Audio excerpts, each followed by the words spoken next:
Greetings, good people. Welcome to another episode of 11 kilometers per second, where where I try to tell you about the things that hold you back. 11 kilometers per second is the escape velocity. It is the speed at which something must move in order to escape Earth's gravity. It is a metaphor that I'm using to say, we have some things that hold us down. Primarily, it is fear of judgment from others and our natural inclination to avoid any kind of work, expending a lot of energy. It is a matter of survival. In any case, keep looking back here because I'm looking at my computer. In any case, this is what we are for. My primary target is the Black community, particularly Black men. And why? Because, well, first of all, I'm a Black man. And so I speak from my own experience and the things that I am dealing with. And also because I believe that, in order for our people to once again rise and empower ourselves, it's going to take for the Black man to retake his lead and leading that empowerment. And so is what we're about. Okay, so today I'm going to be talking about Black male leadership in the home. And so a lot of it is going to entail relationships. I do not intend for this to be a relationship podcast or a channel in any way, but we need a house that is not divided, and we need to make sure that the men are able to lead their families themselves first, and then their families, and then the community collectively towards empowerment. And so this is why I focus on this. Okay, so I want to show a couple of videos because this is going to help to inform, the kind of conversations that are happening, but also the mindset that I have. No matter how healthy your man is, you have to nurture your submissiveness. You have to nurture the ability to follow. You have to nurture the ability to be quiet, even if your ideas or direction or something feels better. In order for your man to even have the ability to grow, sometimes you got to fall back. And that fallback game, it has to be nurtured. And so I always speak to the women that say, all I need is a man to come in here and to lead and to show me that he's a good leader. And then I'll become this feminine submissive self. And it's not always true, sis. There are women that are with great men and literally just don't know how to be quiet. Come on. Like they literally don't know how to fall back. And this is not a shot. It's like you don't know how because you've never done it, especially if you are 30, 40 years old and you've just been getting it out the mud and working and assertive and deciding. And you cannot think that that's just going to turn off. That's something that has to be trained. Why is it that many men have a problem with women that have a higher salary bracket? If the money you make changes your attitude towards men, it's not the fact that you make that amount of money. It's the fact that you're with that amount of money. No, it's the fact. Men have been conditioned so long to believe that all you have to bring to a relationship is financial. So when they don't have that, and the woman steps up and says, well, I have finances, what else do you have? And they don't have anything else. Thank you. No communication. They can't talk, they can't cook, they can't clean. So really it's because they realize that they're the in the situation. You're the in the situation. And that's the reason why you're acting like that. That's the reason why.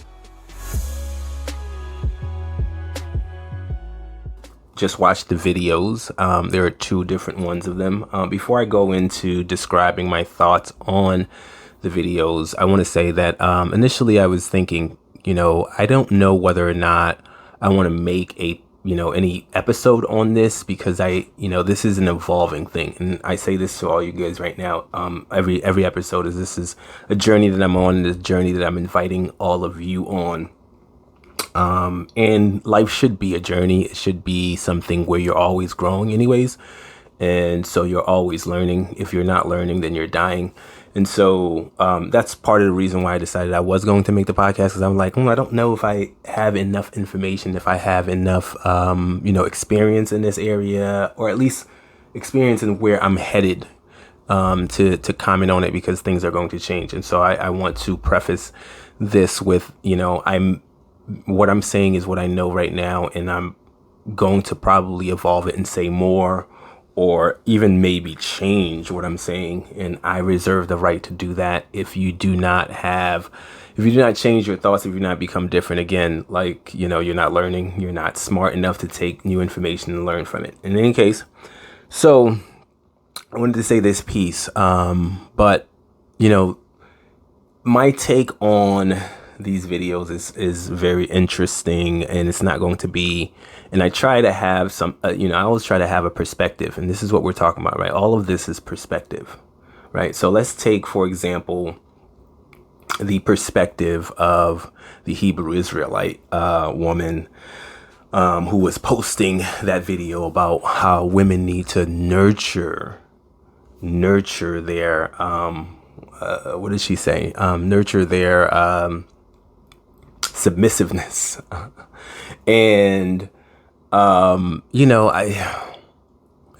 a thing that, a lot of us in this world, this the battle of genders that seems to be taking place. And I say seems to be because it's probably more, and this is what happens with social media, like the loud voices went out. And so maybe this is not something that's happening everywhere, but I do know, I speak on this in multiple episodes, is that, our men are not, performing at the levels that we need to, our community as a whole. But like I said, I think our men are going to be the one who leads us out. And so our men are not performing at the level that we need to in order to compete against and even become victorious against other groups. And, when I say victorious, because there are multiple different ways, there's different perspectives that you can have on that. But I can tell you, at the very least, what I know is that we don't need to operate at the bottom rung of anything. And, this is for us to improve ourselves so that we can survive and so that we can thrive. And so this is why I focus on this. But in any case, the perspective that that woman has, is interesting because it's coming from a woman, and this is very similar to what this guy was saying in the second video, where it's like, oh, you're making more money and it makes you a bitch. And essentially, like, what women need to do is to, like, basically kind of like pull themselves back and not be themselves. And I have an issue with that for multiple reasons. All right. The first is, from my perspective, why is anyone who claims to be a strong person, right? You claim to be a strong person, and what you're asking of the world is that it gives you less tough things to deal with, right? I am strong, right? Let's just take it from the position of physical strength. Right? I am strong. I can lift a big rock. So if you are coming up to the big rock and saying, listen, I can lift this big rock, what you are asking for the other person is to say, why don't you give me a smaller rock to lift? You know what I'm saying? And to me, that's just, it seems like such a cop out for people to be like, yo, I am strong. And so therefore, like, that is not strength, man. Like, I can't abide by that for this reason, because it's like, yo, there are men out there who are actually getting the women, 9/10 of them, you know what I'm saying, to cooperate in one form or another. I mean, I'm not saying that all, like, again, like, I speak in generalities, but you have men who have reached a certain level and can get, 9/10 of women, 90% of women who could be like, yo, I'm going to talk to this one, I'm going to be able to get this one, and she's going, and or because they're able to provide whatever they don't actually want to do. So for example, like, you got your wife's honey-do list, all the things that you want. You're like, I'm not trying to do all of that stuff. Like, I just want to chill. Like, there's a video of Neo sitting there playing video games while one of his baby mamas is, like, going off on him. You can see I stay up to date with all this ratchetness. But, going off on him, talking about, like, he's going to Freak Fest and all that good stuff. Neo is currently dating 2 women.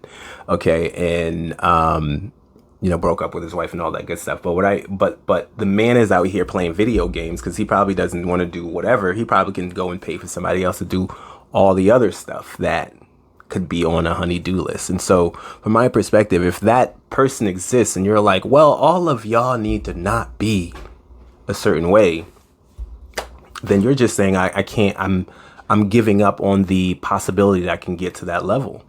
You're not saying you're strong at all. And so this is the position I hold. That, and the other reason that I can't abide by it is, first of all, I have a strong black woman as a wife, and so we're going to talk about how we got here as well in this episode. But I also, when I was growing up, my father, who raised us, from my perspective, and I say from my perspective because I feel like my sisters may have a different perspective on this, but from my perspective, like, he raised us all to be very independent, and like, he raised us with equality in mind. Like, we all had to do the same type of stuff. We all, had to do domestic work and all that good stuff. We all had to learn the same way. The idea was that we could all of us, men and the boys and the girls, we could all grow up to be whatever we wanted to be. And so in a sense, that shaped my mind on what was possible. And I'm gonna tell you, there is a level of that is that I don't want to say regret, but I think is false. And not in the way that my dad raised me per se, but in the message that the way that he raised me gave me. Not just the way that he raised me, but also in what society was pushing, this whole equal rights, equal thing, and all that good stuff, I think is misleading and misguided. Not necessarily misguided, because each person has to choose for themselves what they want. But the vast majority of us, like when women, for example, they talk about equal rights and all that good stuff, they don't actually mean equal rights in the same way. They're definitely not talking about,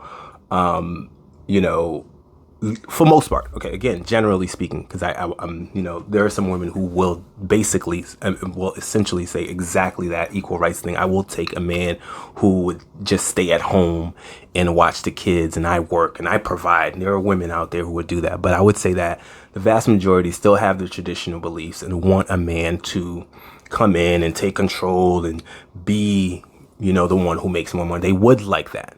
It so happens, even if that woman is saying, why are you guys intimidated? It so happens that, a lot of our women are making more money, but it's not that they wouldn't want it the other way around, because I think what for women, what they mean by equal rights is, I want to have the ability to do whatever a man can do, but I still want my man to be better.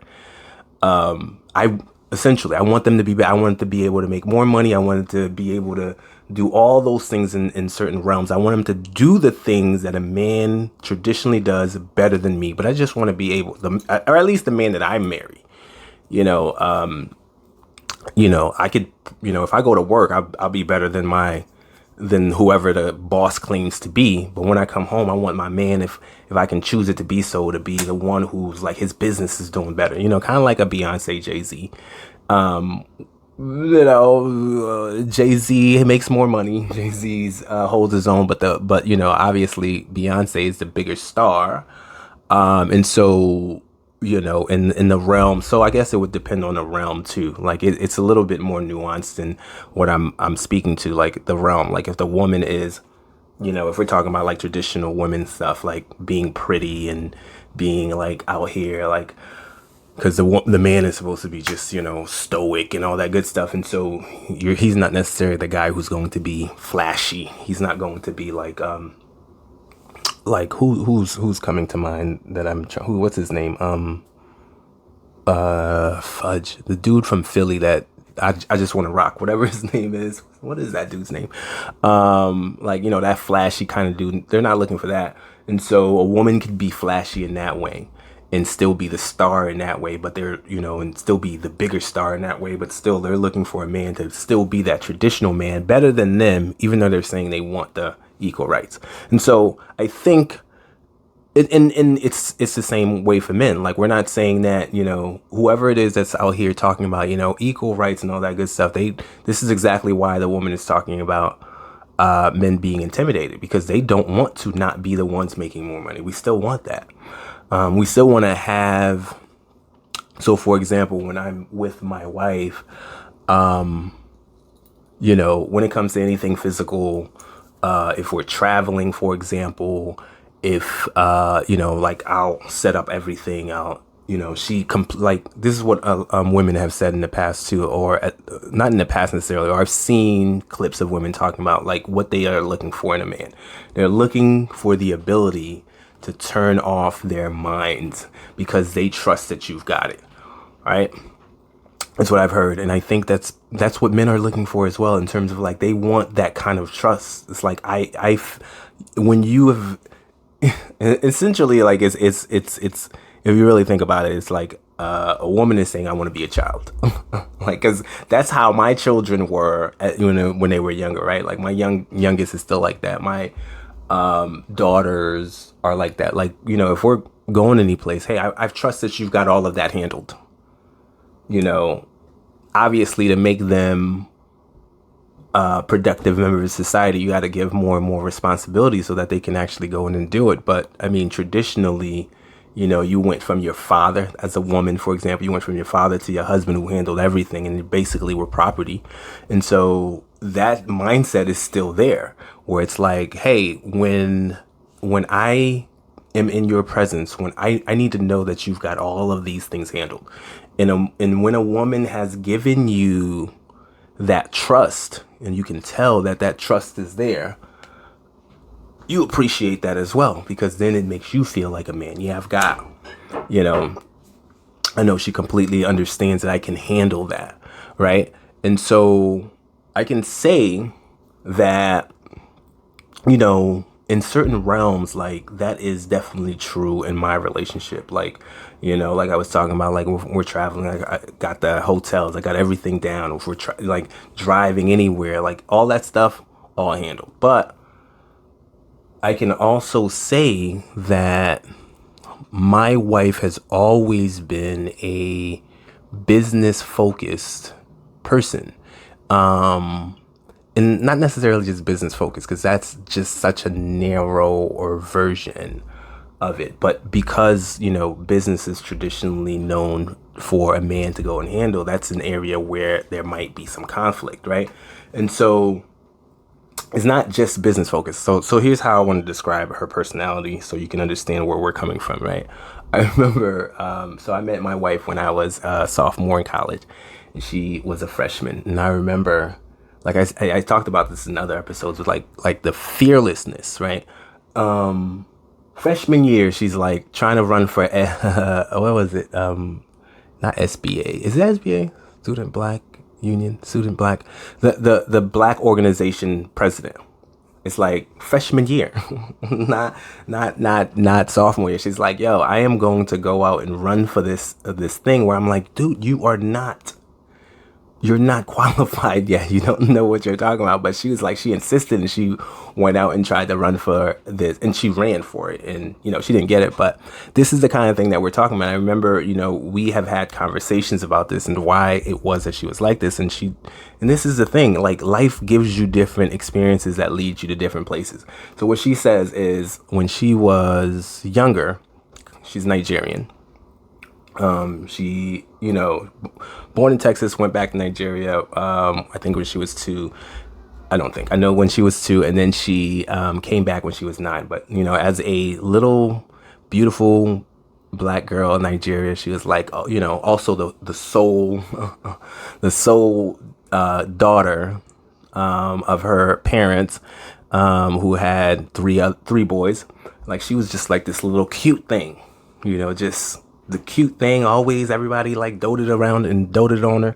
When she came to the US at 9, all of that changed, because people weren't treating her the same. It was like, what the hell happened to all of that? And she started to deal with some questions about, her, like some security questions, like insecurity issues. And so she talked about how when she decided she was going to go to college, she was like, she made a concerted effort to be different, to push against that, push against these insecurities. I remember listening to Moses Sumney, who was like an artist from Ghana, who's making the same kind of statement. Like, I decided specifically that I was going to go pursue just being free, just being me, kind of a thing. And so this was the reason. And so she set out to do that. And when she went to college, she was like, yo, I'm not going to be held back. This black student body thing, I'm going to run for it. And so it is that very personality or that very decision from earlier on. We're talking 17-year-old girl. She was 17 when she went to college, who has now made the decision that I'm going to go and pursue shit. And again, what is this thing about? This is about getting rid of the things, or getting past, or moving fast enough to get past. By this thing, I mean by this channel, what I'm doing. It is about getting you past the things that hold you back. So this decision for her to pursue these things, despite what people might be thinking, despite the judgment that might be coming, is set her on a path to go and start learning and start becoming good at these various different things. And I say that to say, there are things that, as men, we need to learn and be okay learning, and not letting our egos keep us from learning from our women because of their experiences, because of the way the world is shifting. Back in the days, there was a lot more manual labor. We are now living in an economy where it's service based. And so that means, it's not manual labor anymore. Your physical strength is not going to cut it. Interpersonal skills, the soft skills, are more important. And so, those things lend themselves better to a world where women are now able to make the money. This is what's causing these things to happen. And so you can either be like, okay, well, what I'm going to do is shift myself to become, and have women, become the bitch, like that girl said. Okay, now I got to figure out how to add value some other ways and be the housewife. And the woman has to accept that too, which I don't think they do. I think there's two elements happening. I think there is probably the element of the woman being the bitch because she's in that position. And I think there is an element of the man being intimidated because he's in that position, because he knows the woman doesn't necessarily want that. Neither of them do. And so from my perspective, what needs to happen is we need to learn from women. We need to, like the previous episode said, we need to stay away from trying to get with them until we've gotten our shit together. Work on yourself, king. I say that because that's a statement that I've seen also posted elsewhere. Work on yourself, king. Like, she don't want you. Work on yourself, king. And so we need to get ourselves up. We need to build ourselves.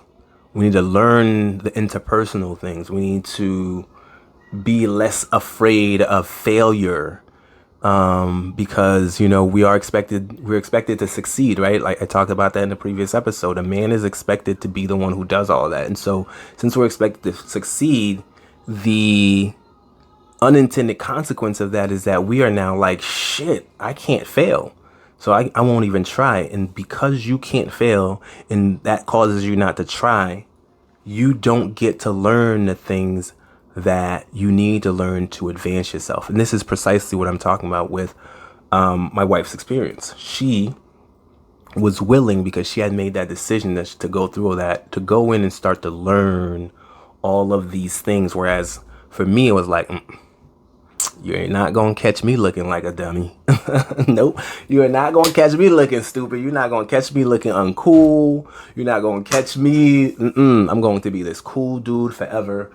And, a cool dude never fails. A cool dude never looks dumb. The cool dude never falls flat on their face. And the cool dude never grows. Now, I mean, I am, this is not to say that I haven't pushed. Listen, let me brag about myself real quick. I have a law degree. I have a MBA, make 6+ figures. I am a business owner. So I'm not saying that I haven't tried, but I can tell you that when it comes to where I could have been, I can tell you that the reason why my wife does not turn off her freaking mind when it comes to our business is because she has not put herself in the same position. Two reasons, actually. She has not gotten the kind of trust and track record and belief that, you know what, I've got this all handled. Now I could sit here and be like, okay, I'm going to be intimidated or whatever about that. Or I can say, okay, well, that's the challenge that I got. The strong person goes up and takes the challenge. The weak person is like running around crying about it. And this is a lesson that is hard to learn. It's a lesson that's hard to have learned and continue to learn. Because I'm gonna tell you honestly, like the ego comes in. We have, the ego comes in and it's like you're gonna have to deal with some shit. Like I'm literally like when we met, I was 19, she was 17. To me, that's everything. Now, that age gap, boy, I was the man. You know what I'm saying? I was the man. So like, you have to understand like the shifting that took place as she grew to be the strong woman that has and continues to be something that has to be wrestled with and like grown accustomed to, because whereas there are multiple areas where I feel like, okay, she's just gives me this, I want the whole thing, and you can't just be like, oh, just step back and don't talk. Like, I've got to get to the point where I get so good that she's like, oh shit, he's got it. That's my philosophy on things. And so how do you do that? How do you become a leader? Okay, so this is part of what I wanted to talk about, right? Like, is the first part of it. How do you become a leader in your household? Okay, so the first is, you have to understand what leadership is. And so part of why I wanted to discuss this too is because I'm reading a book. It's called The Motive. Shit, what is the name of the fucking author? Lancioni or some crap like that. It's called The Motive. Okay, here's another thing. Real quick break to say this. If you are not reading, if you are not taking in new information, you're going to remain stagnant. You're not going to grow. You have got to be taking in new information. Figure out how you're going to like, if I don't enjoy reading. I don't read like nonfiction because it's so pretty and all that good stuff. No, I'm like, I literally only read fiction because I'm looking to learn. And nowadays I do a lot of audiobooks. So like if I'm driving, I don't want to waste that time. I'm listening to music. Like, you better start figuring out how you're going to get information, because just like AI is artificial intelligence. Ours is biological or organic intelligence, whatever you want to call it. It's the same freaking thing. Information has to go in order for you to be able to synthesize and create newness with it. Like, combine the two of them and create newness with it. Like, I cannot have conversations if I don't have any information. I'm taking information from books. I'm taking information from what I'm seeing online. And then I'm putting all of these things together and putting this out. So if you're not reading consistently and frequently, then you just need to change that. Have in an area of your life at least like an hour a day, maybe 5 hours a week, where you're going to do some reading. Okay, so the book I'm reading is called The Motive. It's about why people become leaders, and it's not reading. I've read the book. It's a very short book, actually, so recommend it. And essentially what it boils down to, he does like this thing where he takes you through a story of a person, who is a CEO who's like competing with another CEO. And what he finds out is from one of the CEOs is that person's, and like a lot of people, they are looking to be leaders because they want recognition. They look at it as a reward. Just give me like this is what I work towards. I'm climbing up the corporate ladder because that's what's expected. This is what I'm supposed to do to become a leader. And he talks about how, no, that's not it. A leader, this whole is, for lack of a better word, he doesn't say this. In fact, I think, in other places or even in the book, he talks about how servant leadership is a thing that he wants to get rid of, because there's no such thing. Leadership is about serving. It's about going in and doing the things that people won't do. It's about seeing the things that need to be done in order to get to a certain place. There's many different things that he talks about, but ultimately, it's about, like, leadership is about making sure that shit gets done that needs to get done for the shit to get done. or put another way, it's about the person being willing to go in and, talk to people, look at the different things that need to happen. All the things that need to, like, that you probably would hate, as opposed to, like, it's not to say that you can't delegate. Again, you should delegate when it's most important, but a lot of people are delegating things they don't like. Like, I just want to be able to do the fun things, and a leader comes in, like, and just sits on their ass and just chills and all that good stuff. And it's misguided understanding of what leader does. A leader comes in and does the stuff that need, like, the grunt work. You can think of a leader as somebody who does the grunt work, if necessary. If your organization is large enough, then you should not be doing the grunt work for the sake of doing the grunt work, because there are other things that need to be done. You need to be thinking about the strategies and all that good stuff. And so you should be delegating that stuff to other people. But in essence, though, there's a lot of grunt stuff that people are unwilling to do that has to be done by the leader.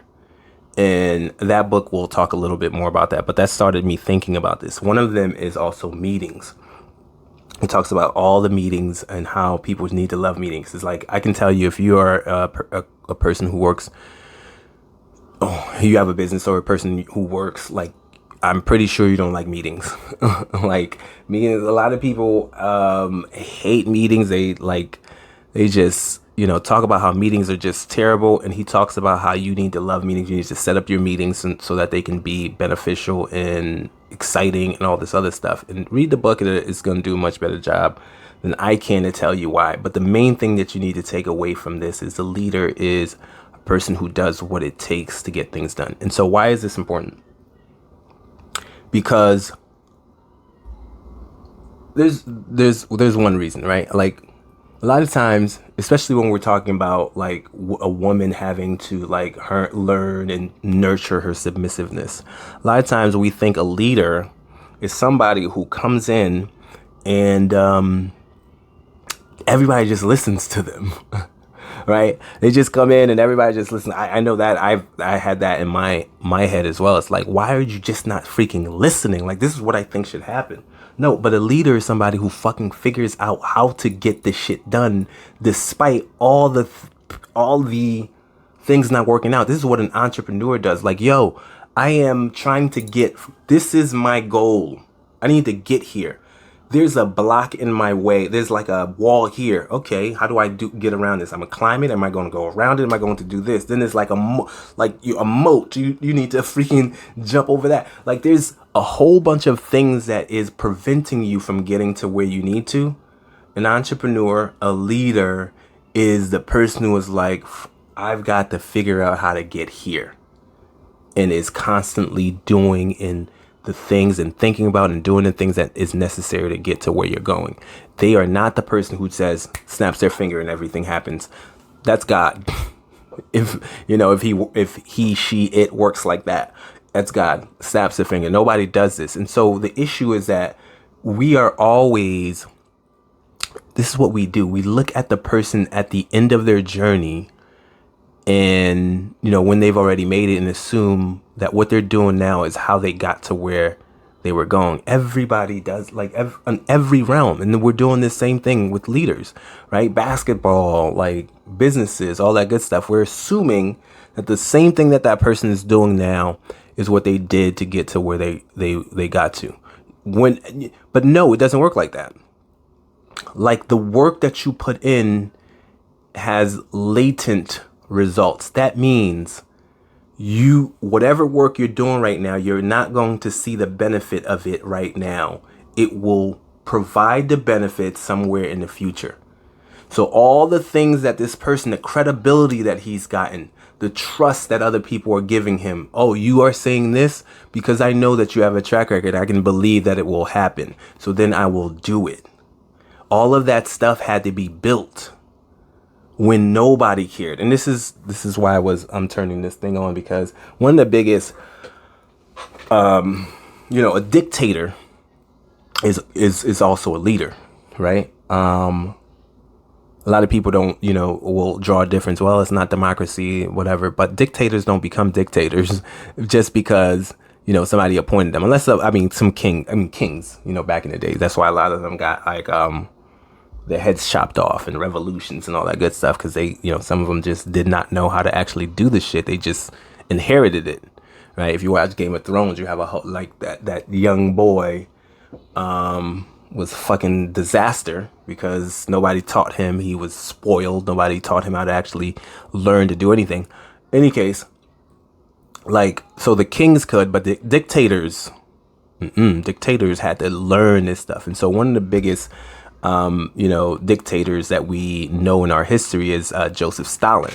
And so I wanted to, because we look at Joseph Stalin and all this shit. If you know anything about Russia, the Soviet Union, and Joseph Stalin and how he ran Soviet, depending on your age, you might know a little bit, but I hope everyone knows a little bit about Soviet Union and all that good stuff. But okay, Joseph Stalin. Let's talk about his history. So first of all, homeboy, he grew up a Georgian, not a Russian. So let's just imagine that right now, right? He came to rule Russia. He was a Georgian.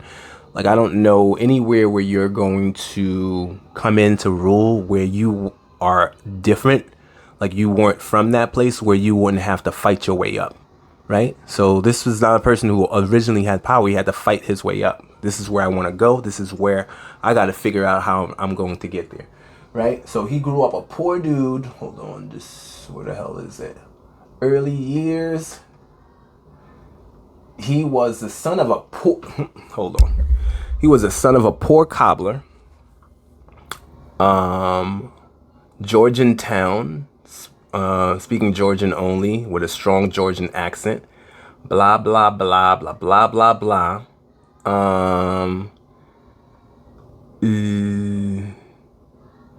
What was he? His rise to power. I don't even want to get into that, but you can do your own research on this. But ultimately, let me see, what's the other thing that I wanted to make sure I said here? Devout washerwoman, physically strong. He was okay. Here's the thing that I wanted to say that I read, and I wanted to make sure that I put in here is he learned. Okay, he early. What I don't know why they wrote it that way, but he early learned to disguise his true feelings and to bide his time in accordance with the Caucasian blood feud tradition. He was implacable in plotting long-term revenge against those who offended him. Okay, so why did I want to, touch upon that? This is a person who learned to bide his time, right? This is not somebody who was like, do as I say. This is snap, snap, snap. Like, if I say do it, it happens. This is somebody who was like, okay, I see you. Revenge is a dish best served cold. I know where I'm going. I'm going to bide my time. I'm going to hold my feelings back because I know where I need to go. That is the exact definition of somebody who makes it there.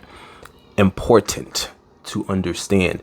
A leader gets to the point where they have the credibility, but first having to get to the promised land over and over again where he gets that that credibility, and therefore you have to do whatever it is that it takes for you to get there. That means to me that when you are getting resistance from your wife, who you are supposed to lead, and you're just like, hey, I snapped my fingers, you should do it. No, you got to figure out how to get it done one way or another. Okay, she's not working at this way.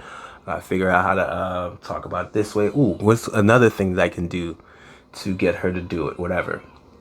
Because I remember this thing that I was trying to get my wife to go to this meeting. I was like, yo, I think this is a new thing that we need to take a look at. She's like, I got all this work I'm doing. I don't have the time. And, in the past, I'd be like, yo, I'm telling you, this is important. Like, go and do it. But then I was like, all right, what can I take off your plate? Okay, here's something that we like. Can we meet at a different time? Because there was a meeting that we had on the table at the time. I was like, okay, what if I take, so we're meeting at this time. Like, what if I take that, if I had planned that meeting at this time we're supposed to meet and we meet at a different time, would we be able to get it done? So it's that willingness to be flexible. In order to get your shit done, you need to start practicing that at home. That's what it takes. Number one. Number two is that you need to have more meetings. You need to meet a lot more on this shit. If you're trying to get somewhere, you need to have more meetings. This is what I got from one of the things I got from the book. You need to have more meetings. It is the conversations that take place that gives you understanding, that talks about what needs to be done. All those things where you want to go in your family, with your family, you need to have more meetings. I will tell you this. I'm sitting here talking like I do this for a living. I don't enjoy talking. I have few words really. I have some things that when we're talking about it, some things that I actually feel like I strongly about, I can talk for days on it, but ultimately I'm like, yo, I can't expend the energy having conversations. And so another thing is with men, and this is something that I've learned from this guy, Steve Stosney. Is this Steve? Stosney is his last name. Stosney. Yeah, I think it's Steve Stosney. Sounds weird, but Stosney is the last name. He's a psychiatrist. He's a relationship psychiatrist, and he talks about different things. But ultimately, I got his book because it was talking about, how to fix your relationship without talking about it. I remember when I got that book, my wife was like, what the hell you mean? I need to talk. Like, this is not the book that I'm going to read. I need to be able to talk. I'm like, oh my goodness. Anyways, he had some really good points. And one of the things that he talked about, because we ended up going to his boot camp, which I don't think he has in person anymore since COVID, but we ended up going to his boot camp. He happened to live close to us, and it made it easy. We went to his boot camp, and he had like some, she wasn't willing to read the book, but the boot camp, it's like, oh, this guy is brilliant. Any case, so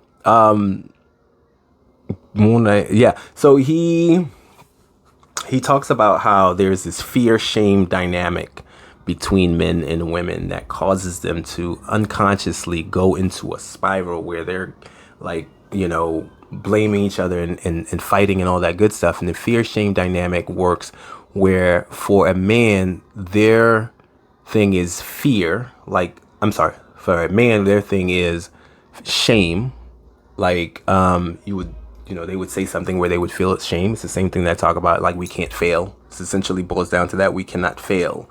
If we fail, that's a problem. So everything that, that is being said that seems like it's going at us is going to bring some level of shame, right? This is exactly what would come in if we're not making as much money, all that good stuff, right?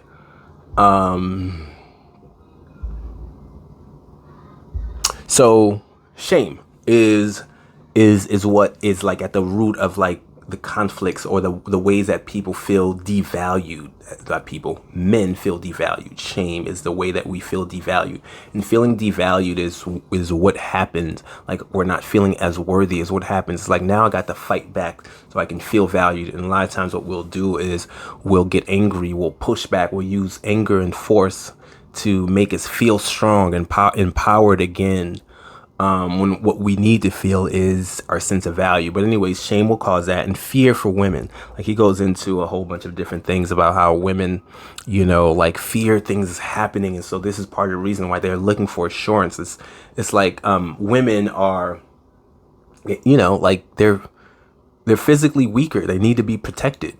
And, like, if you've ever seen, like, a woman having to do what is necessary to pay her bills, like, and being like, if she has nobody, she's out in these streets alone, trying to figure out how to make ends meet. Like, she is ultimately vulnerable. And that is something that is at the back of everyone's mind, and there needs to be like, I need to create this buffer so I know that there is no way that could ever happen. And so there's this fear that comes in. I mean, that's just like the more background level of it, and it plays itself in so many different ways. Same thing for men with their shame. But whenever that happens, when you touch upon that, there might be some issues that causes you to feel devalued as well. And so now you're back and you jump into this cycle. You don't even know when it started, and so you're fighting back and forth with your partner. In any case, I wanted to describe that just to talk about the fear piece of it. The shame piece of it, because a lot of times, and this is one of the things that he talks about too, is that like a lot of times, you will, a woman will be like, yo, we got to talk. It's like, oh shit, here we go. Here is another thing that I've done. What did I do wrong? What did I not do right this time? Okay. Which one of the things on the honey-do list? Which one? Which one did I not do right? Like, here's me screwing up again, because we're supposed to be the ones who got it all together. We're supposed to be the ones that I can turn my brain off, and you did not give me the opportunity to turn my brain off. So something wasn't done right. And so we do not like conversations. Whenever you say, let's have a conversation, we're already going to have you like, oh shit, something's about to go wrong, and we don't like that. And so I wanted to bring that out because this is something that you must understand that is happening.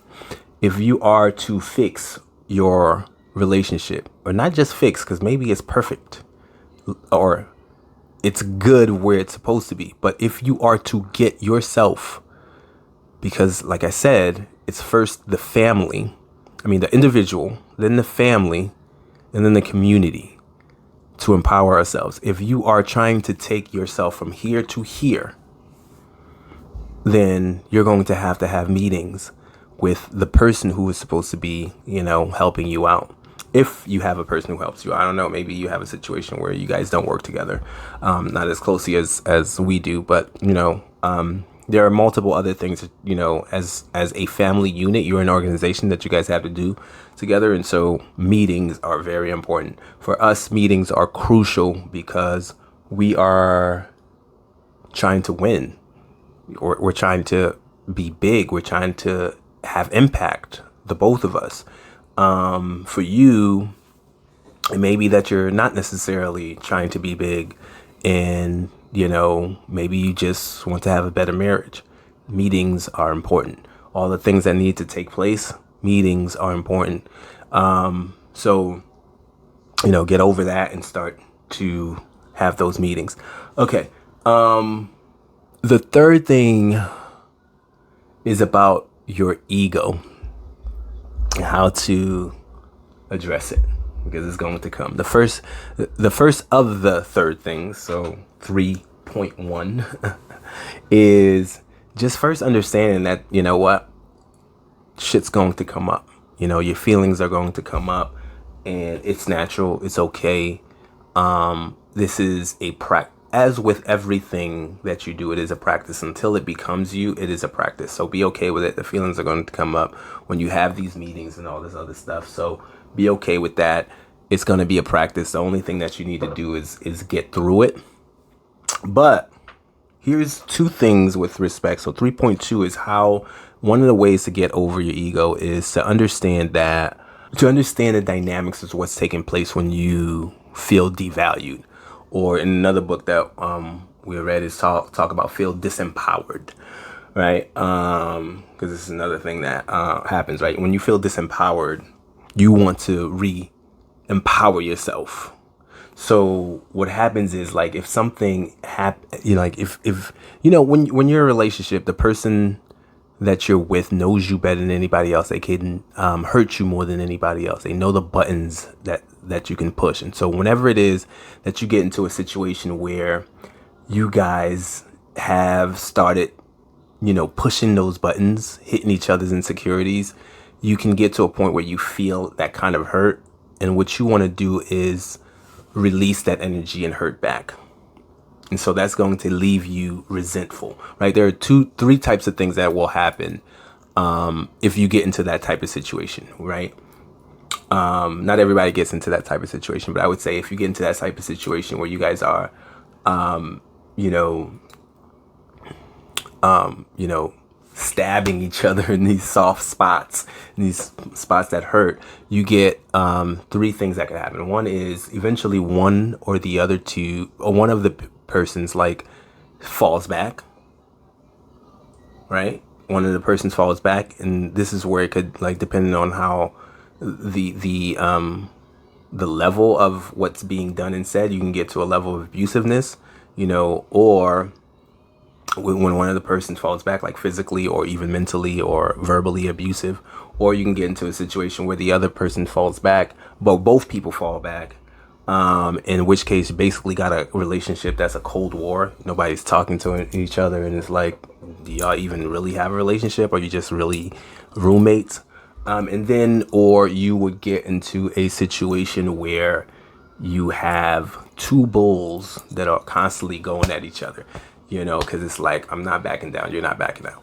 And that's where, you know, people would label that type of relationship toxic one, because you're, I forget which movie where Denzel Washington's son, I think it's David Washington, and Zendaya were playing the roles of the relationships where they were just going back and forth at each other. If you've seen the movie, good. If you haven't, go take a look at it. That's like the toxic relationship. There's love, but the insecurities around that is, you know, and their knowledge of that, those of each other's insecurities, whenever it is that one person strikes their insecurities, they're going to hit back, and no one is willing to back out. And so you have those three types of things that happens when you feel disempowered or devalued, and now you're in a relationship trying to get that back. And so I wanted to describe that because you have to understand, and I say this because there was a situation where it's like trying to reconcile my ego with like feeling like, no, but I'm aggrieved. You did something wrong, and I don't feel like you're taking accountability, and I feel like you need to go do something about it. I need you to go and acknowledge it. I need you to say I'm right. You know what I'm saying? And I wasn't getting it. And I insisted that, you know what, that's what I need to get. And I was trying to reconcile my thought with, you know what, with being better, right? In essence, or like, what I was trying to say is, I need to not behave this way, but my ego just would not accept the intellectual reason for why it is that I shouldn't do that. It's like, no, but that doesn't feel good. And ultimately is because we need to see that there is some benefit for us in doing it. Otherwise, it's like, why the hell am I doing this? And this is literally what my thought was. Like, okay, let's say I'm the bigger person. Now I am constantly, you know, at the short end of the stick. Like, this person not acknowledging they're wrong here. And so if they're not acknowledging they're wrong, they're always going to continue to do it. And therefore, I'm always going to be at the short end of the stick. I don't know. This is not exactly what it is that I'm going to go with. And so, like, how do I benefit from this? You know, there's no benefit for me. And so that's why my ego would just not accept it. Even if, you know, intellectually, I was thinking to myself, well, I mean, I know that being, you know, the bigger person or whatever is you know, not, you know, turning the other cheek is supposed to be what we should be doing. I wanted my revenge, in essence. That's what that feeling is. It's like the revenge. This is what people go out and do. It's like, you know what? I got hit. I want my get back. And you know, whenever you have that feeling against somebody who you love, that's first of all, that's a problem. But it's also something that I feel like is natural, because everybody wants to have their get back. But this is the reason why shit can go left.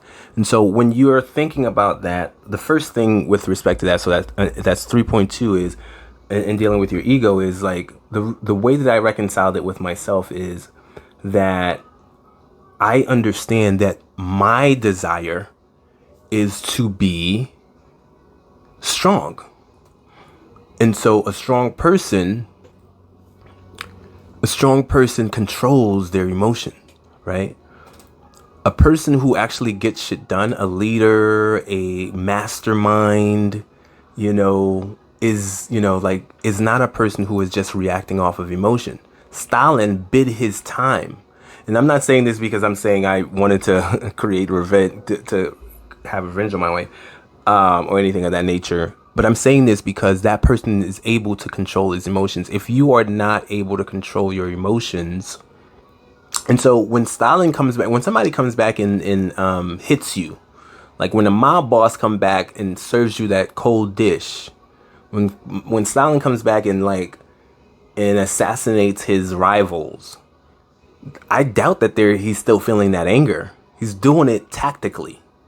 He's doing it strategically. He's doing it because he feels like this is what is going to advance the cause, not because he is hot and heated at the moment. I would imagine that if it's a long time before, you would have had enough chances to lower your emotions. And so that is a level of control of your emotions. And so what I had to say to myself is, because I want to be that level of strong, I need to be able to control my emotions and not be like, no, I insist that, I get my way.